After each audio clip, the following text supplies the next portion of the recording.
obviously, I said all of that in character on a comedy show. So, Richard, I want you to know, as myself, sincerely, I meant every word. But there is one thing Richard and I do have in common, a deep, lifelong passion for space exploration. That's why Richard founded Virgin Galactic in 2004 with the dream of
Unfortunately, I on the spacecraft today.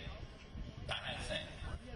Also, I was not technically invited, but Richard was generous enough to give me a spacecraft of my very own. And I will be using this model to give scientifically accurate play-by-play of today's historic events, as well as doing this.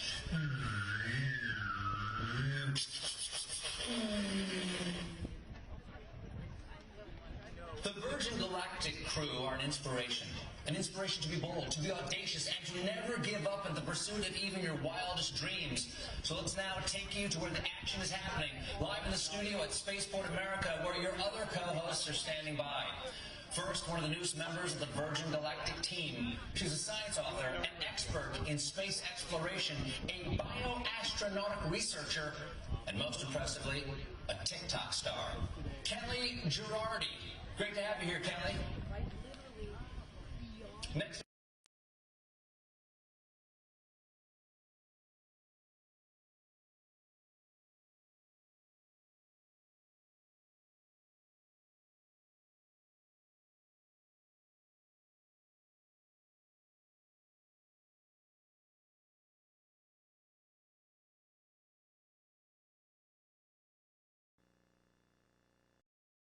The Virgin Galactic crew are an inspiration to be bold, to be audacious, and to never give up in the pursuit of even your wildest dreams. So let's now take you to where the action is happening, live in the studio at Spaceport America, where your other co-hosts are standing by. First, one of the newest members of the Virgin Galactic team. She's a science author, an expert in space exploration, a bioastronautic researcher, and most impressively, a TikTok star. Kelly Girardi. Great to have you here, Kelly. Next up, a man who has flown 2 space shuttle missions and spent time on the International Space Station, where he served as commander and performed a viral David Bowie cover. Here he is, the first man to do open mic in zero-G, Chris Hadfield. Welcome, Chris. And finally, your mission host for today. She's a structures operations engineer for Virgin Galactic, and fun fact, actually got married in the spaceship that will be taking the crew up today, Veronica McGowan. So now I turn it over to Veronica, Chris, and Kelly for more on today's historic flight. Thank you. It's a pleasure to be here with you all, live from Spaceport America. It's a momentous day for Sir Richard Branson, a milestone for Virgin Galactic, and a historic event for the future of spaceflight. Just 7 weeks ago, Virgin Galactic completed the first ever human spaceflight from the great state of New Mexico. And today, our founder and his crew will become some of the very few people to have experienced space travel. Let's take a look at how they arrived to Spaceport America.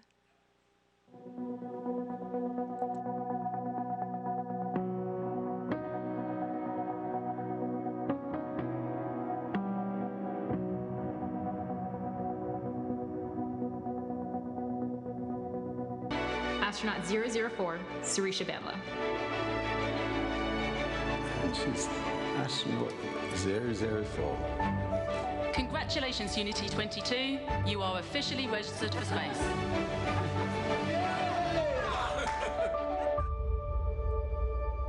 See you up there.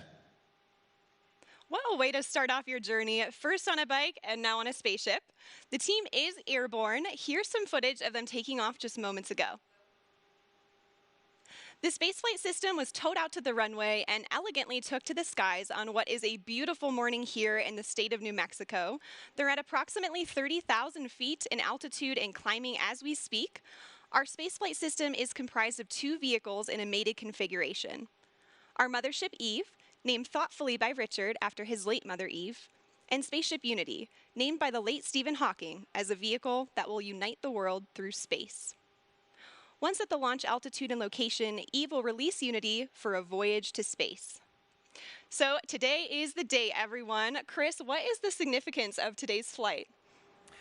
You know, I love it when the stuff of dreams becomes a reality. And we've been dreaming of commercial space flight, of people being able to fly in space.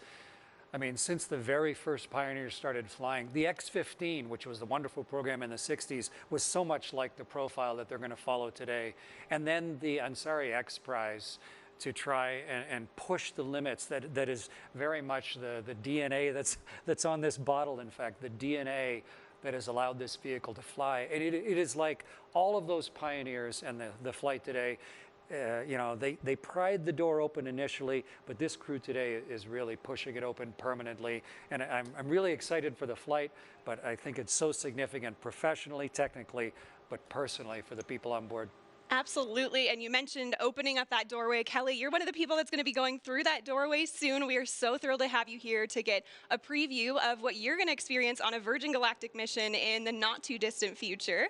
You've got to be getting pretty excited, right? Incredibly excited. You know, this is an emotional day, right? Those doors are opening for the next generation of astronauts. I feel like we have front row seats to the final frontier today, and I'm so excited to get a taste of what I'm going to experience soon.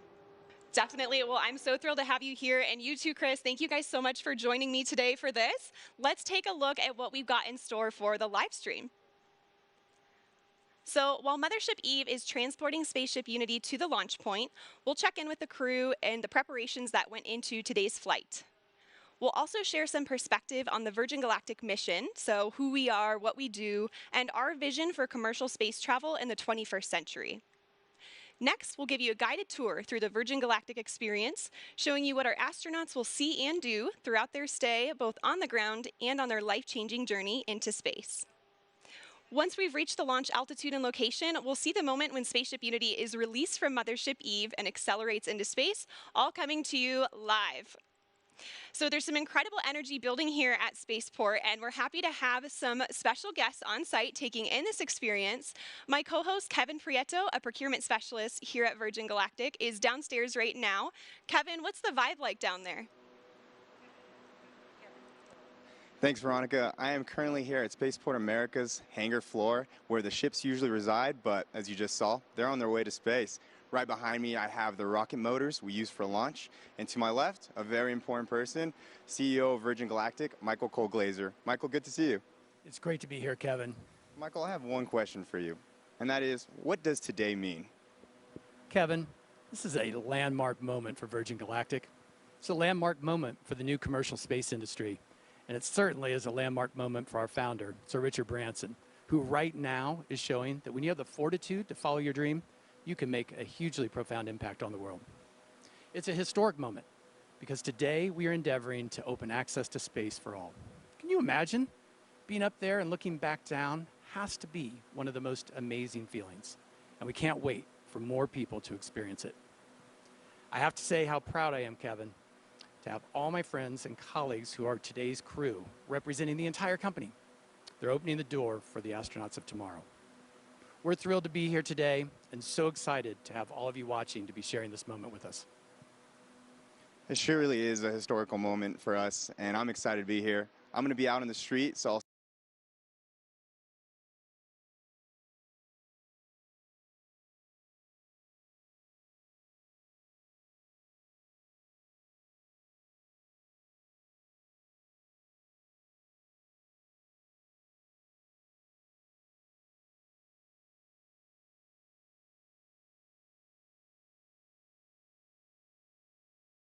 Make space itself more accessible and approachable.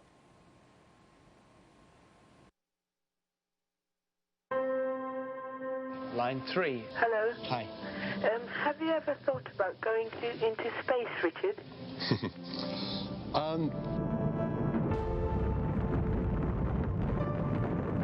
The moon landing was a catalytic moment for me. I remember my dad taking me outside onto the village green, and we just looked up at the moon. I really did think that myself and many other young people would one day be able to go into space. I waited and I waited and waited for that opportunity, and it never came. They got me thinking. I went to the registry office and I registered the name Virgin Galactic Airways. It's a brilliant innovation story. The origins of spaceflight at the time, it was big government. The X Prize was a chance to turn that into a much more personal spaceflight experience. Spaceship One claimed the X Prize and proved the dream was possible. This was the first private venture to go to space, return safely, and do it again just 2 weeks later. And then from there, we just started expanding. We knew we wanted a bigger system. We wanted something that you could float about the cabin, actually experience zero gravity. Virgin Galactic offers the first real platform where we can actually open it up to make space for all of us.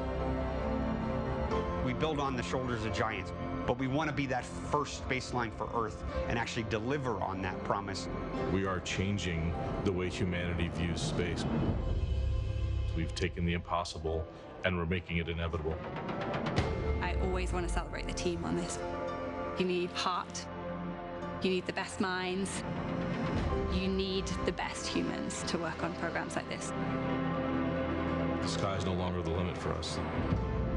This is an inflection point in human history. 2 astronauts on a tiny television inspired a kid from England. Imagine what greatness can come from a generation seeing Earth from space. You're seeing your home planet.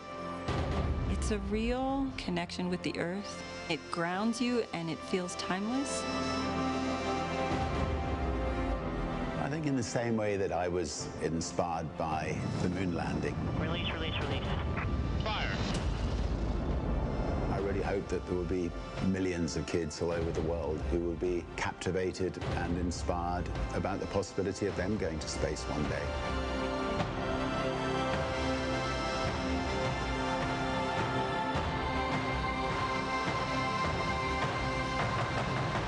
Have you ever thought about going into space, Richard? I'd love to go into space. I think there could be nothing nicer. So if you're building a spacecraft, I'd love to come with you on it.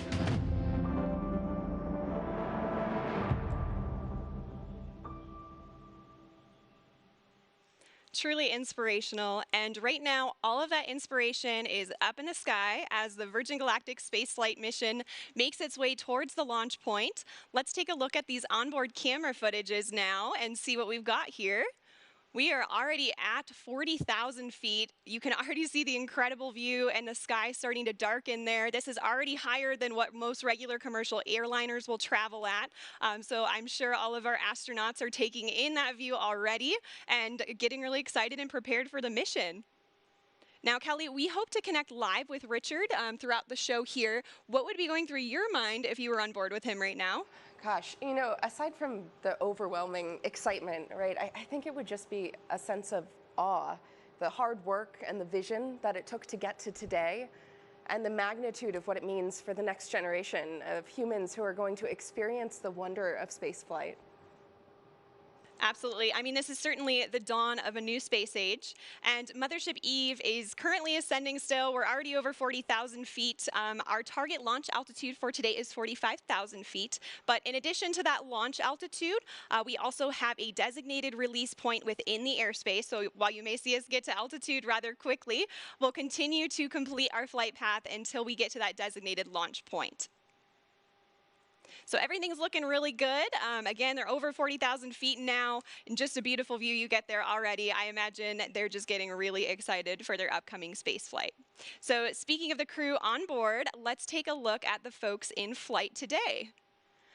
Virgin Galactic pilots are without a doubt among the very best of the best. They're some of the most experienced pilots in the world, and there are very few flying machines on Earth or off Earth that these professionals haven't flown. In fact, 4 of our pilots are among the very few in history who can lay claim to the title of astronaut. And 2 of them are heading to space again today. Let's meet the crew now. We'll begin with the folks who are supporting today's flight in the chase plane, giving us visuals on the spaceflight system while airborne. Pilot in command of our chase plane today is Jamil Janjua. He's completed over 4,000 flying hours in 48 different vehicles throughout his career, which spans over 20 years in the Royal Canadian Air Force. Joining Jamil is Patrick Moran, who served as a pilot in the Marine Corps for 20 years, where he operated as a test pilot and a test pilot school instructor. He joins Virgin Galactic with over 3,000 flight hours in 34 different aircraft. In Mothership Eve today, we have CJ Sturkow in the left seat. CJ has completed 4 NASA Space Shuttle missions and 2 Spaceship Unity space flights. He's been flying for 37 years and is the first person to enter space from 3 different states. CJ is joined by Kelly Latimer in the right seat, who's logged more than 6,700 hours in her 32-year flying career. And Kelly is also a pilot with Virgin Orbit, our sister space company, and she just flew their successful launch the other week. Piloting Spaceship Unity today, we have our chief pilot and astronaut, Dave Mackay. Dave's been with Virgin Companies for over 25 years now and has more than 14,000 hours of flight time to his credit. Just incredible, and spanning no fewer than 140 different types of aircraft. With Dave is astronaut Mike Masucci. Mike recently passed more than 10,000 hours of logged flight in a career that's put him in the cockpit of more than 80 different types of aircraft, including the U-2 and, of course, our very own Spaceship Unity. As you can see, our passengers today will be flown to space by some of the most accomplished and experienced pilots in the world. And in the cabin of Spaceship Unity today, there are 4 mission specialists. Let's hear some more about them now. Astronaut 004, Surisha Bandla. I'll be testing the researcher experience. Virgin Galactic is opening up the opportunity to go to space for everyone. This is a whole new era to get people from different backgrounds, different geographies, different communities into space. And it's giving researchers the opportunity to fly with their payloads. And that is unheard of. They can take the work that they've been doing on Earth to space. And I'm so excited to see where the community takes it in the future. Astronaut 003, Colin Bennett. I'll be evaluating cabin procedures during boost and weightlessness. When I was younger, I assumed that space was only available to a very select few. I had no idea myself that I would ever be in a position to go to space, but here I am. And how awesome it's going to be a part of the journey of opening this up to hundreds and then thousands of more people in the future. Astronaut 002, Beth Moses. I'll be spaceship cabin lead and test director. I cannot remember not dreaming of going to space. There's the little tiny kid looking up at the stars, the little girl making model rockets. It was part of my childhood. I think it's a very natural, human, innate curiosity. We're all explorers and adventurers, so I really don't remember an age or a moment where I discovered space. I just always remember dreaming of going to space. Astronaut 001, Richard Branson. I'll be evaluating the customer spaceflight experience. Astronaut 001, what a title to have. Now, I don't know about you guys, but I'm excited to hear who gets the spot of 007 as well. So let's hear more about the man who has the license to thrill.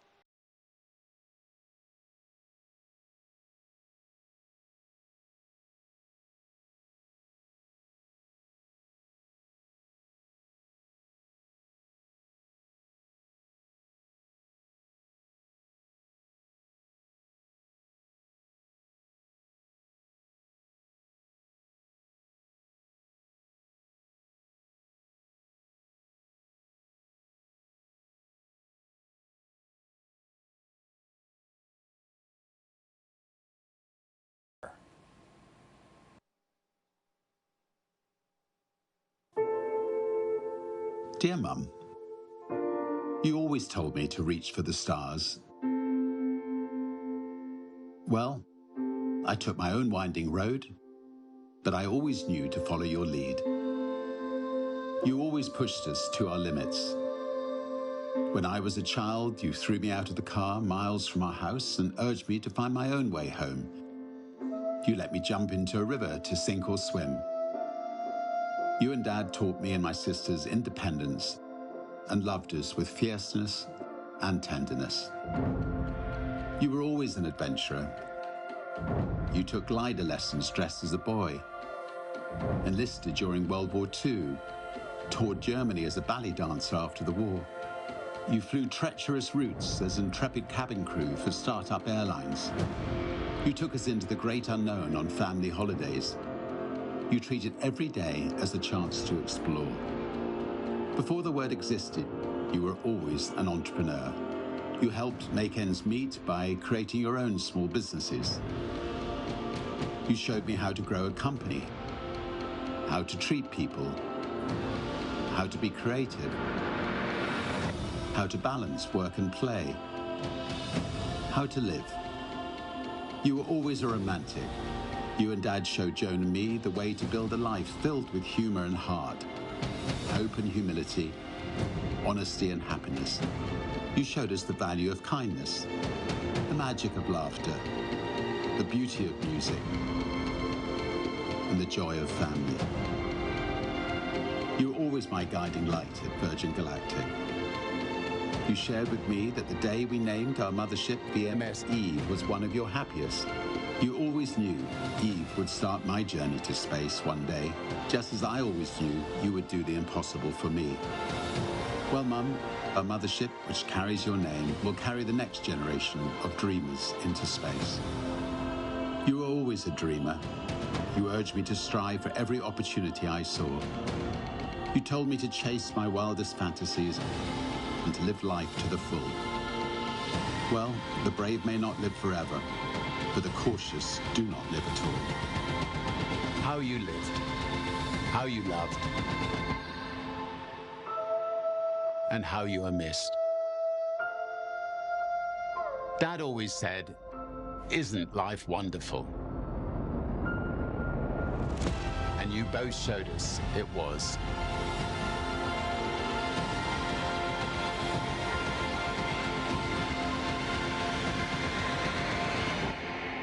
Always.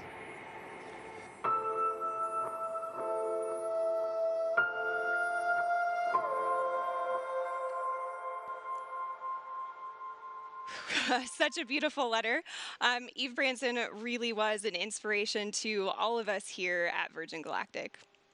If you're just now tuning in, my name is Veronica McGowan. I'm a structures operations engineer here at Virgin Galactic. Alongside me is astronaut Chris Hadfield and future astronaut Kelly Girardi. So great to have you guys here. Earlier today, we saw Richard and his crew make their way down to the astronaut walkway at Spaceport America, seeing their families off before they were escorted to our spaceflight system, where final inspections and preparations were made before takeoff. They were driven to the runway in our fleet of Land Rovers, and Land Rover is our exclusive automotive partner, and they help with day-to-day operations. And in fact, we have a bespoke vehicle that we designed with them called the Astronaut Edition. And this is exclusively available to Virgin Galactic future astronauts, and it's the one that drove Richard to Spaceship Unity this morning. So we're delighted to have Land Rover as a part of the team. And right now, our crew are on their way to space. Let's check in on them via our onboard camera footage. Wow, look at that view already, and you can see some contrails. Chris, how do you think the crew will be feeling right about now? So many different things at once. They're just about leveled off at altitude, right up at 46,000 feet. But inside their bodies, they've got like this tug of war going on because they're focused. Like there's no more focused, you know, the 4 in the back and the 2 in the front, really focused. But at the same time, there's this like rising excitement that you can feel like a thermometer going up inside your own body. But I remember at the time, what I really wanted to do was go back to my 9-year-old self and just run around the cockpit and scream and wave my hands because it's just so exciting and fun. They're focused, they're professional, they're doing their job, but it's just a magnificent moment as we get ready for ignition. Yeah, I mean, I'm sure there's certainly a mixture of excitement and anticipation with our crew today, but they will all be focused on the task at hand, as you said, and preparing themselves to run through their individual test points. And on the subject of testing, today's spaceflight is an opportunity for us to evaluate our cabin experience. It's the environment where our passengers will cross the 50-mile border defined by NASA.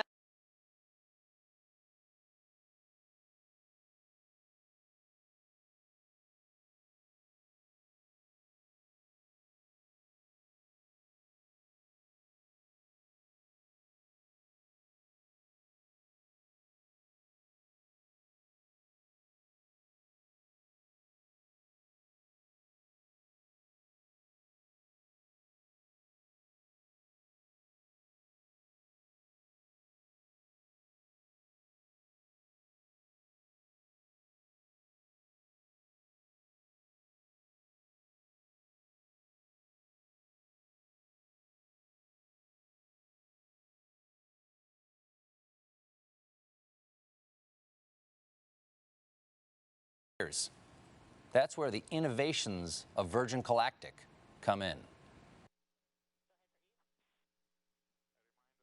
What does spaceflight with Virgin Galactic entail? Well, it has a unique combination of revolutionary design innovations that make it like no other vehicle that has ever gone before. Firstly, air launch. Most rockets you see make a loud and bumpy vertical launch from the ground. To launch from the ground requires huge amounts of energy to lift the vehicle from a static start and to propel it through the thickest parts of the Earth's atmosphere.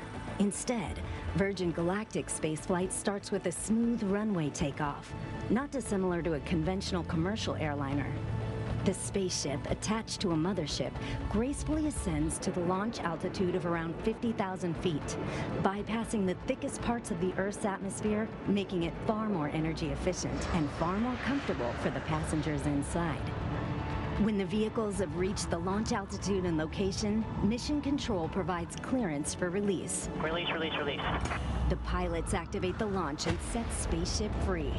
Within seconds, the rocket motor ignites as the vehicle starts its rapid ascent toward the stars. During this awe-inspiring journey, the spaceship reaches speeds of up to 3 times the speed of sound. And out the window, passengers will watch the color change from blue through indigo, and then to the iconic inky black as they soar into space. Once the rocket motor shuts down, passengers will unbuckle their seatbelts and float effortlessly around the cabin, enjoying the childlike freedom of zero gravity. The cabin becomes a spacious, 3-dimensional playground as passengers experience space firsthand, helmet-free. The ship has an incredible 17 windows, and passengers won't be able to resist being drawn towards the undeniable, euphoric beauty that lies beneath, as planet Earth looks right back at them in all her majesty. Whilst enjoying weightlessness and the life-changing view, the vehicle is preparing itself for re-entry into the Earth's atmosphere, utilizing the second design innovation of Virgin Galactic's space system, the Feather. There's FPGs. Re-entry is arguably the most challenging aspect of space travel and has largely been approached in 2 ways, with winged vehicles or with capsule spacecraft. The revolutionary aspect of Virgin Galactic Feather technology is that it enables the vehicle to act like a winged vehicle when it is advantageous to be a winged vehicle, and then behave as a capsule when a capsule design gives you the advantage. On the way to space, the spaceship folds in half, with the booms moving upward to a 60-degree position as our pilots put the vehicle into an elegant backflip. This points the windows straight back towards Earth, offering passengers astounding and unobstructed views.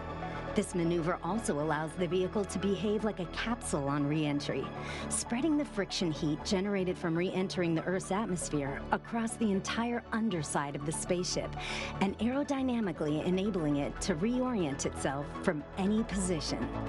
Once the ship has slowed down and starts to travel through the thicker parts of the Earth's atmosphere, where a winged vehicle is advantageous for maneuverability, the booms come back down from their feather position, and the spaceship gently glides back home safely and smoothly. ensuring a thrilling yet comfortable ride for those on board, and landing on the same runway it took off from. A truly extraordinary design, fit for an out-of-this-world experience.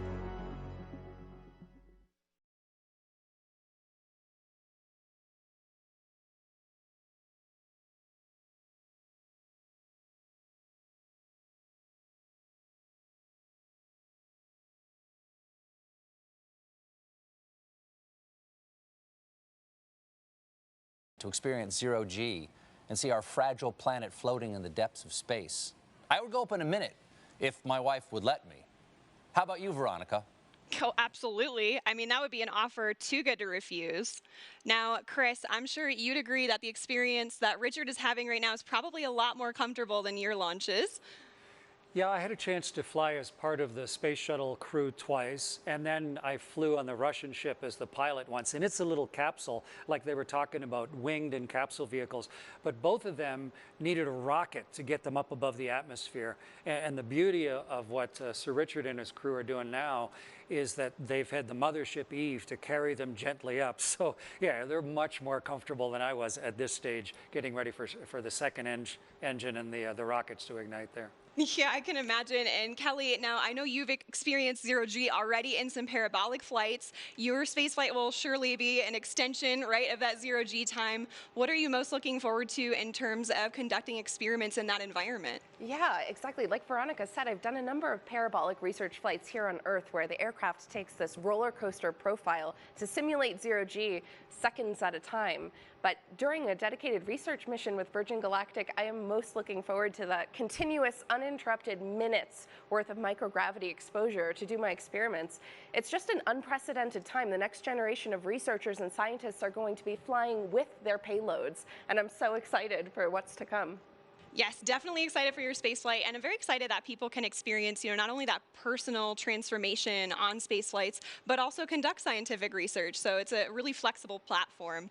I am hearing from our Mission Control Center now that we are about 6.5 minutes out to release. We're getting pretty close. So let's go ahead and switch over to our onboard camera footage for the whole portion of the flight here until landing.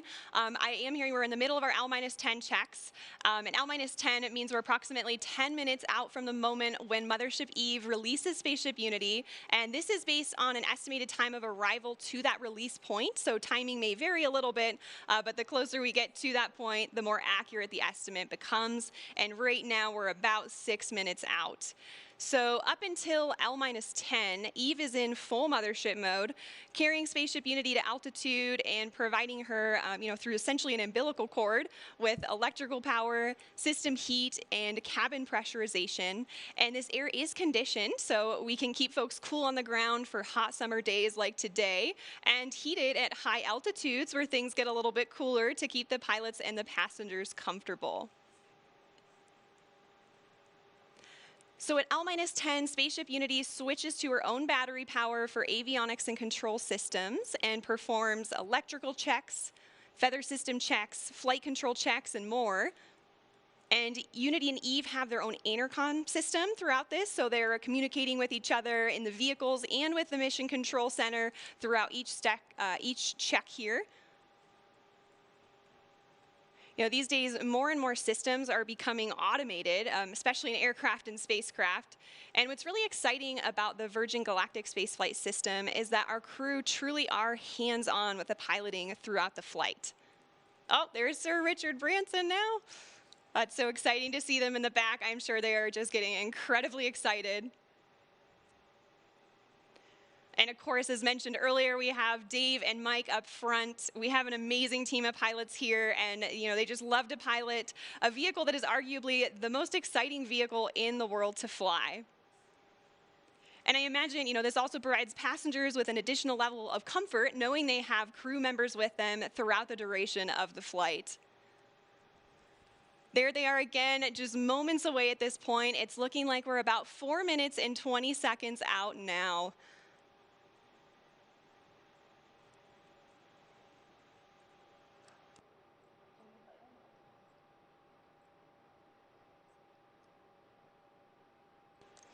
All right, so I am hearing from our Mission Control Center that we have L-4 checks in work now, so we just passed the 4-minute mark. At this point, the pilots are ensuring the spaceship is in its launch configuration after going through the various L-10 checks, just confirming all settings are back in their place and go for launch. Now, this is also the point when Spaceship Unity will isolate her air supply from Eve and prime the rocket motor by opening the backup oxidizer valve. And once these actions are complete, the pilots are going to seek clearance for release from MCC. And that's shorthand for our Mission Control Center. We have 2 MCCs supporting today. Our primary Horizon is located here at Spaceport America, and they're being supported by the Oculus Mission Control Center at our manufacturing base in Mojave, California. These teams consist of experts across various departments and disciplines within the company, and they're verifying checks with the crew today every step of the way. All right, and I've just heard from MCC that our L-4 checks are complete. We are roughly 3 minutes out from release at this point. It's getting really exciting. I don't know about you all, but I can feel the anticipation building just watching the screen and looking at their faces. Look at that, they've already got big smiles on. And we have just received clearance for release on time from Mission Control Center. So we are 2 minutes and 30 seconds out now. I can only imagine what it would be like to be on board. This must be incredibly exciting for the crew.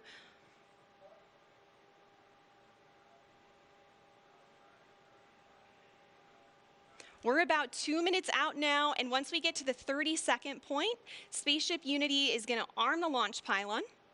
And then once we get to that designated point, the mothership pilots are actually the ones that engage the release, setting Unity free.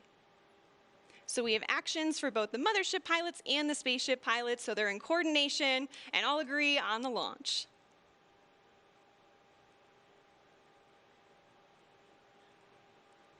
Yeah, it's a hugely exciting and focused moment right now. Definitely. 1 minute and 30 seconds.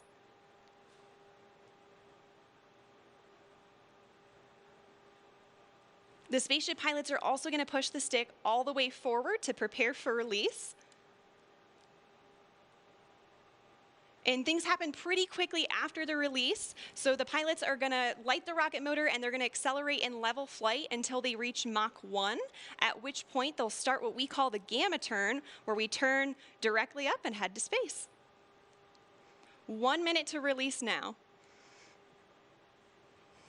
It's getting real. So exciting.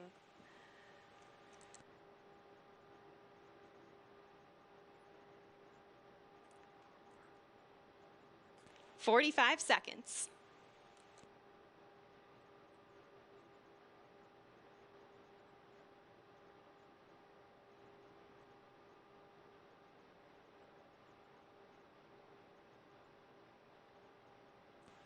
"30 seconds. The Spaceship Unity pilots are arming the launch pylon now. We are armed for release. 20 seconds.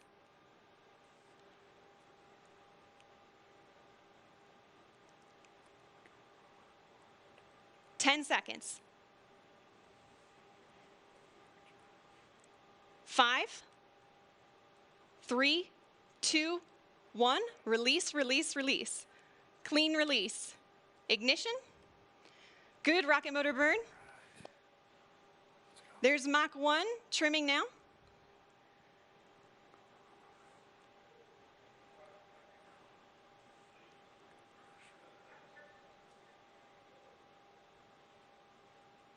Trim complete. Unity is pointed directly up and heading to space. Things are looking great. We are 25 seconds into the burn now, approaching Mach 2.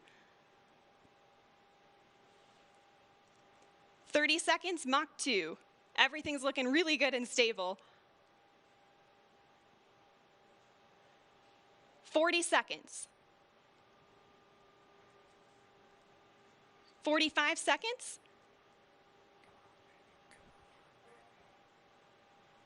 50 seconds, approaching Mach 3. There's Mach 3. And 60 seconds, and that is a full duration burn, folks. We are headed to space. And the passengers in the back have been cleared to unstrap. Our predicted apogee is 279,000 feet and climbing. The pilots are now unlocking the feather, and as soon as they do that, it's going to initiate a backflip for Spaceship Unity. This is normal. We want those windows pointed down towards the Earth to maximize that incredible view. So feather is coming up now, and the pilots are also enabling the RCS, or reaction control system, which is what they'll use to control the attitude of the vehicle while we're outside the atmosphere.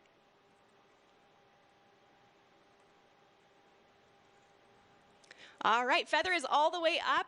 We are at about 250,000 feet now and climbing. As soon as we cross the boundary to space, we'll hear a word from our founder, Sir Richard Branson.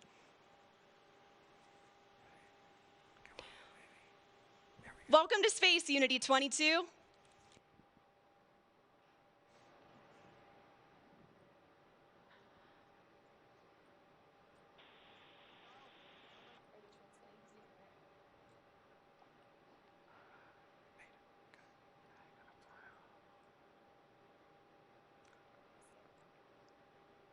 So it doesn't sound like we're receiving the audio over the broadcast, but I know Richard is saying something inspirational, as he always does. Fortunately, we have a lot of cameras recording things on board today, and we'll be sure to capture his magical words and share them with the world when they're available. We reached apogee 282,000 feet. Remember the day, remember where you are, and remember who you shared this with, and remember the name Virgin Galactic, because today, space is virgin territory. The culmination of a life's work, more than a half a century since the world rejoiced in and was transformed by humans leaving planet Earth, Sir Richard Branson fulfills his long-held dream of experiencing space with his crew. Congratulations again, Richard, and congratulations also to Sarisha and Colin on becoming astronauts today. And welcome back to space to Dave, Mike, and Beth. Oh, you can see them now?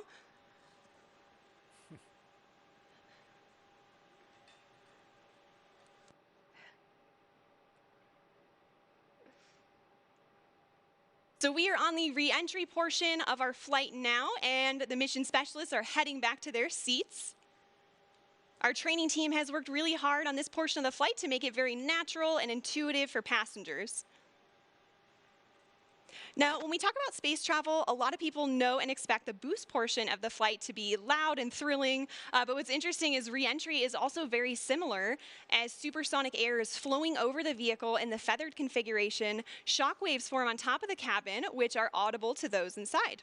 And for those of you on site watching on the ground, you should be able to hear a double sonic boom as Spaceship Unity once again breaks the sound barrier.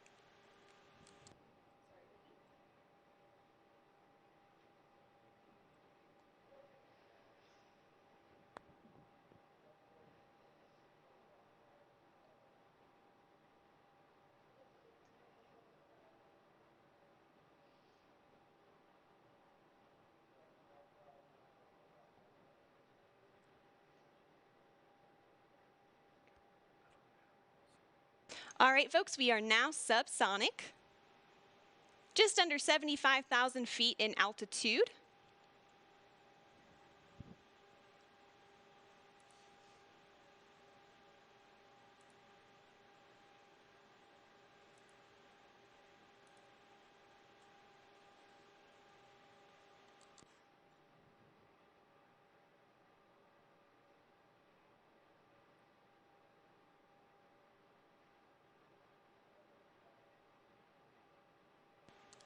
Now also note too, this is our first time transmitting HD camera data down to the ground and then out to a global live stream. So please do bear with us, as we may occasionally see some drops in the feed, but we still have some really great ground footage coming in here. Oh, there we go. Now we can see that is the tail cone of Unity. And the pilots are lowering the feather now. Now, as the feather comes down, the nose of Spaceship is going to drop. This is normal and expected. Once that feather's down and locked, the pilots will begin a gentle pull up to a level attitude. And I'm hearing the feather is down and locked now. So at this point, Spaceship Unity is a glider, so it's all about balancing her potential and kinetic energy. So if the pilots want to go faster, they point the nose down, and if they want to go slower, they bring the nose up.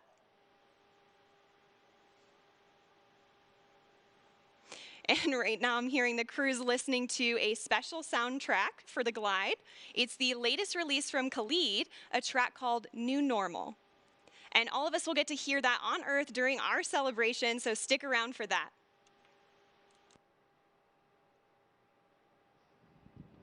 I don't know about you all, but I am still feeling overwhelmed and excited about what we just witnessed. And there's one person in particular who's got to be having all of the feels right now. You can see him sending a congratulatory shake to his passenger, Colin Bennett, there with him.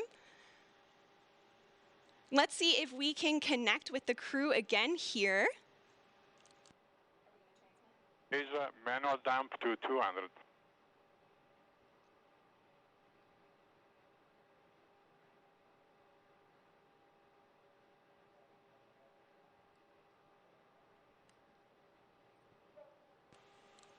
So, Richard, you just went to space. This has got to be the ultimate birthday present for you. What was it like?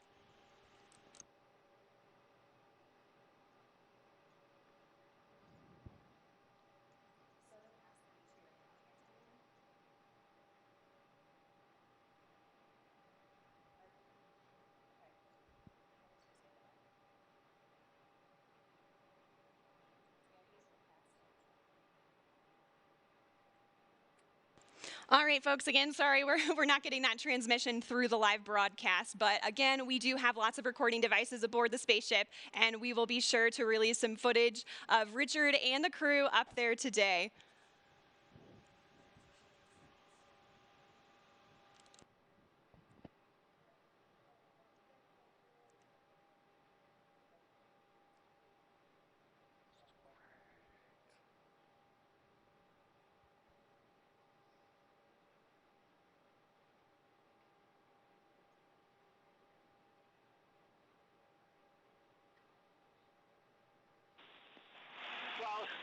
I've done some ridiculous things in my lifetime. That was really ridiculous. So I just can't wait for whoever you one day be able to experience it. It's a complete experience of a lifetime. And now I'm looking down at a beautiful spaceport. Congratulations to everybody for creating such a beautiful, beautiful place. Congratulations to all our wonderful team at Virgin Galactic for 17 years of hard work to get us this far.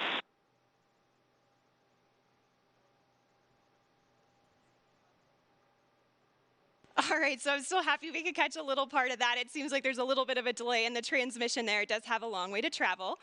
But you could tell by the smiles on their faces, they just had the ride of their lives. We are so excited for them to land and party the rest of the day with, like astronauts, in the typical Virgin fashion.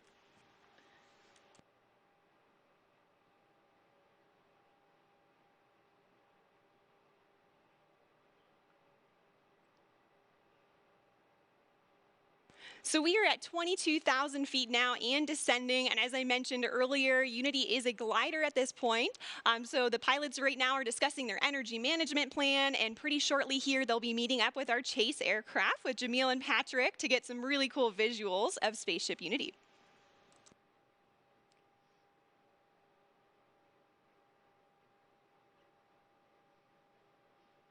Now, as the crew and spaceship make their way across the desert, they are gliding over one of the most remarkable landscapes in the United States and the largest desert in North America, the Chihuahuan Desert. The area around Spaceport includes more than 6,000 square miles of restricted airspace and high desert, which is one of the reasons it was built here. And of course, our future astronauts will be able to take in so much of that natural beauty. And, you know, of course, we also have White Sands nearby. White Sands National Park is just to our east. It's visible right over the Black Range Mountains. White Sands, of course, has been the backdrop for so many films, commercials, and music videos, and it's known for having the largest gypsum dune field on the planet. Khalid's music.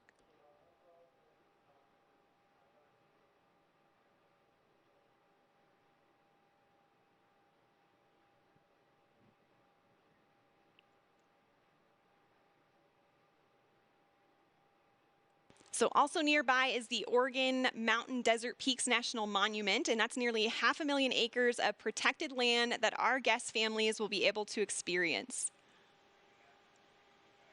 And even though temperatures can hit the triple digits in the summer here, we also have cool desert days.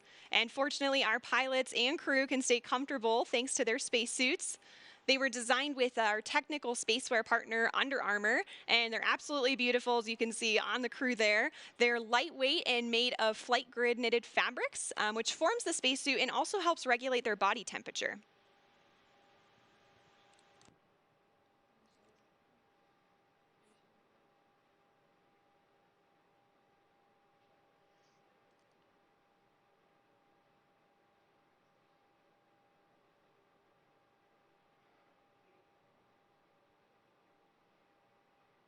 So also to commemorate this flight from New Mexico, we reached out to the Zia Pueblo, who gave us permission to use their sun symbol on our spaceship. This symbol is also a part of the New Mexico state flag, and it's embedded with symbolic meaning. The number 4 is sacred to the Zia people, and the emblem represents the 4 directions, the 4 seasons, the 4 times of day, and the 4 phases of life. We are honored and proud to feature this perfectly balanced symbol on Spaceship Unity's tail cone, as we also celebrate our new home.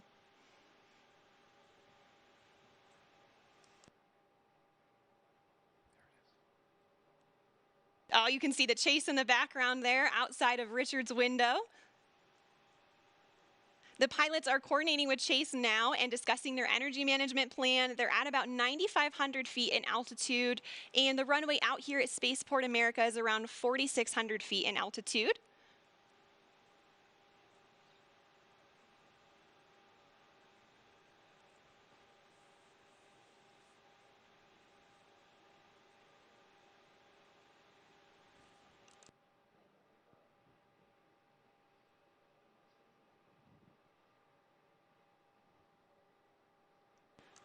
All right, we have 3 landing gear down and locked. Now the pilots are going to be landing on runway 34 today, so that's coming from the south and towards the north for those of you on site watching. And for the non-pilots tuning in, those numbers represent the first 2 numbers of the magnetic heading of the runway. So for example, 34 is 340 degrees on your compass. We are just about 1,000 feet above the field now and on final. 500 feet above the runway. 300 feet. Over the threshold.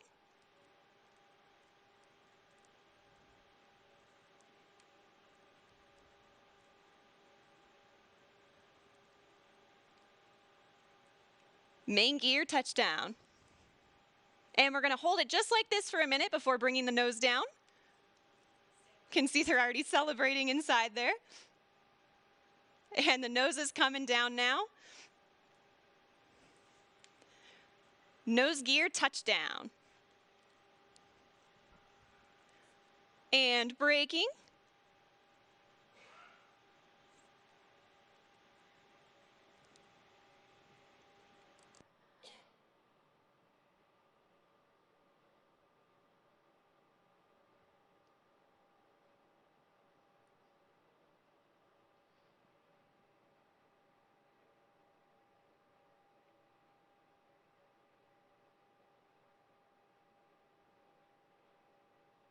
Look at that incredible drone footage here as we come in. And there is full stop. All right. A perfect landing. Virgin Galactic has just broken through the commercial space from our operational home base, Spaceport America. A beautiful day of flight. What a moment. Congratulations to everybody on board, and of course our very own Spaceship Unity, who returned to space today. And of course we also saw beautiful flying from our Eve crew, CJ and Kelly, and brilliant work by our chase pilots, Jamil and Patrick, all of whom are still in the air right now. Great job to you all. Ladies and gentlemen, there it is. More than half a century since the world rejoiced when humans first achieved spaceflight, Richard Branson fulfills his dream of experiencing space travel.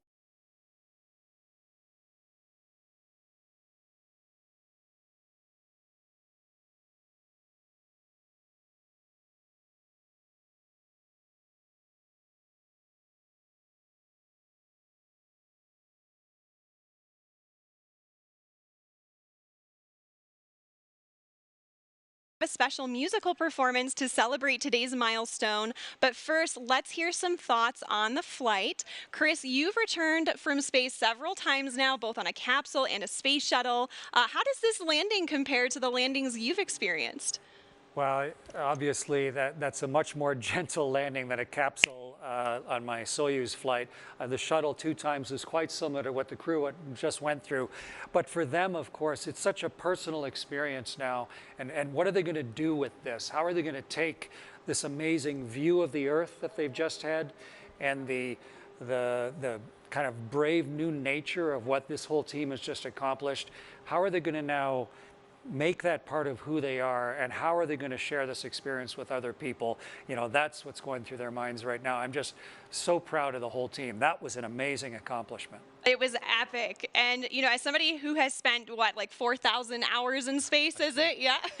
How do you feel about, you know, a space line for the Earth opening? It's what I've been hoping that we've been able to do ever since I was a little kid, dreaming about it and during my space flights, so that the technology gets good enough and someone has the tenacity and the vision to push beyond all the resistance and the naysayers and to create a capability for, you don't have to be a professional astronaut for your whole life to see the world this way. I just couldn't be more proud of all the people that work at Virgin Galactic, and I'm just so delighted at what this open door is going to lead to now. It's a great moment. Absolutely, certainly. And Kelly, I want to hear your thoughts too. And, you know, also your daughter, Delta V, who is on site today, is also, she's only 3 and she's also a huge space enthusiast just like you. And, you know, how does this milestone affect her and what does that mean for her and also for you? Yeah, I am still emotional from this flight. It was so amazing, a dry eye in the studio. But, you know, when I think of my daughter on site, just like you said, it's like, this is what it's all about. You know, it means the world to me. Not only that she was here to witness history today, but that she's going to watch me, her mom, become an astronaut. You know, that's going to be normal in her mind. That's just another thing moms do. Of course, they go to space. You know, and I just think that's incredible. She's going to grow up knowing that not even the sky is a limit. And I think the other thing that struck me is it's just such a powerful reminder of how much can change in a single generation. My mom is also on site here today. She's going to kill me for aging her, but when she was born, human beings hadn't yet been to space. And when she was growing up, women weren't eligible. And now here she is watching her daughter prepare for a space flight of my own. You know, it gives me so much hope and excitement for the next generation, and Virgin Galactic is just leading the way. Absolutely. You know, and the moon landing is what inspired Sir Richard Branson. And so who knows what, you know, Delta V watching today, what that's going to inspire her to do and other people in her generation. It's so incredibly exciting. It is. And folks, this is just the beginning. Virgin Galactic is a venture as a catalyst. It's the start of a whole new space age, which is completely different from the one before. You know, space was something that was unattainable by all but a very small group of people. And it was a preserve of government agencies for national pride. And this is totally different. You know, it's the new space age, which is, you know, for Kelly, for Delta V, for Chris, for me, it's for everybody. And, you know, we're making it more accessible to the public. So I know, you know, the full effect of what happened today will not be felt for some time, but it will touch many generations to come.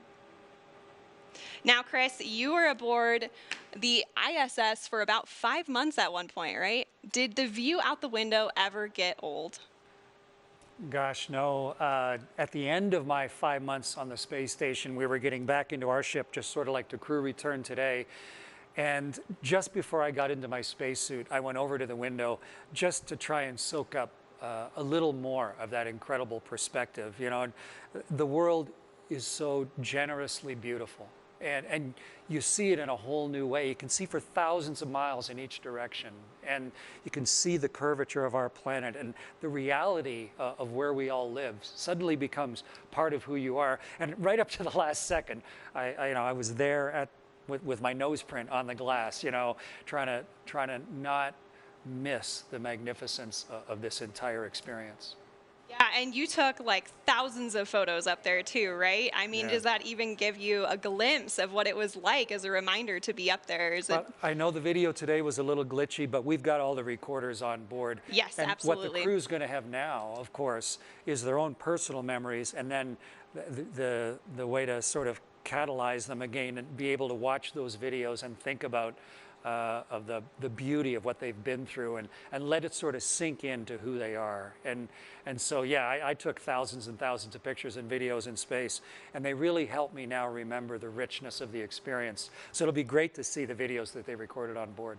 Absolutely, and that richness sticks with you too. And you have a TED Talk actually that you talked about, well, a lot of things, right? Overcoming fear, walking through spider webs, but also, my favorite part of it was when you talked about seeing Earth from above and the transformation that it has on people. We call it the overview effect that I really hope and I'm sure that our astronauts today experience. What was that like for you?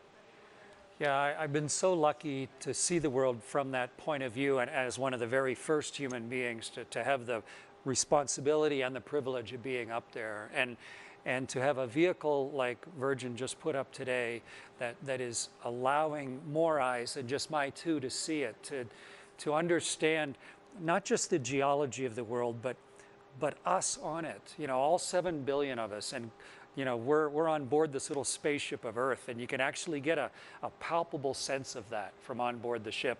And the crew of Unity, their 22nd flight here today, they now have that inside of them. And all the subsequent crews. Kelly, when you fly as well, you're going to have a chance to sort of shift your permanent perspective of how all this works. Go from being a two-dimensional human to now suddenly really understanding the 3 dimensions and what this planet truly looks like. And it's going to do us all good. As many people can see that as possible. Absolutely. And, Kelly, I know you're going to be conducting a lot of experiments on board while you fly with Virgin Galactic, but I hope you're taking some time to look out the window and enjoy that too, right? I'm going to have to carefully choreograph precious time at that window just to soak it in and enjoy the moment and be in the moment. Definitely. And, while we're waiting for our crew to disembark now, can you actually tell us a little bit about your experiments? Yeah, absolutely. So I'm going to be flying healthcare and fluid experiments on board my research flight. The first one is the AstroSkin. It's a wearable sensor system designed to monitor how spaceflight affects the human body. The cool thing about it is the AstroSkin is currently worn on board the International Space Station by astronauts, but my flight will be the first time that we're collecting data during launch, reentry, and landing. So I'm really excited to contribute to some novel data collection for the next generation of astronauts. Another experiment I'm flying is a fluid experiment designed to evaluate the behavior of liquid in a confined environment in microgravity. That's also going to be fun because I'm going to be interacting with a fluid cell that has a camera attached to it, and data collected from that experiment can help inform new technologies related to life support systems or novel designs for syringes for administering medicine in space. So I'm very excited for the opportunity to take my payloads with me to space. Absolutely. Well, that's so cool. I am hearing that our Chief Medical Officer, Tara Castleberry, is approaching the vehicle now, and they are going to do a medical debrief with the crew. So we'll see that here momentarily. And our crew is actually going to join us later in the broadcast where they will receive their astronaut wings. So, Chris, I'm sure you have a vivid memory of the day you received your wings. Yeah, wings that we wear on our chest, they're a measure of a lifetime of work and purpose and personal accomplishment. And all of the different organizations, of course, have their own wings. But when I flew in space, it was the very first time a Canadian pilot had flown a spaceship. And so my country designed astronaut wings specifically for me. And it was the leader of my country, my prime minister, in fact, that put the wings on my chest. So that was a huge honor for me to have, the Prime Minister of Canada to take these new wings that had minted to show a new human accomplishment, and then for me to have that as part of who I am for the rest of my life. And so it's a huge honor for me that I'm going to be part of that ceremony for these folks that just flew now. I was just going to say, now you get to return that honor to the crew today. That's so exciting. I know you have a really important role to help present those astronaut wings, so we're all looking forward to seeing that. As our pilots and passengers prepare to make their way back to spaceport, let's hear a little bit more about our special musical guest who will celebrate their arrival.